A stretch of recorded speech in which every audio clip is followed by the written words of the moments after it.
Natin sa harapan po natin ngayon pong araw na ito ay yung pong representasyon ng 125 million na inilabas sa Land Bank ng December 2022.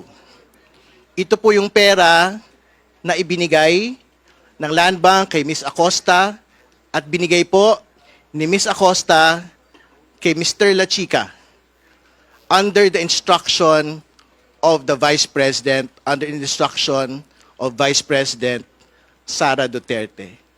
Mahalaga po itong representation po na ito para makita po ng taong bayan na hindi po barya-barya ang inilabas noon pong araw na ito, kundi ganito karami, ganito kalaki yung pong perang pinag-uusapan na hanggang sa araw po na ito, hindi po natin nalaman kung saan po napunta. At sa darating po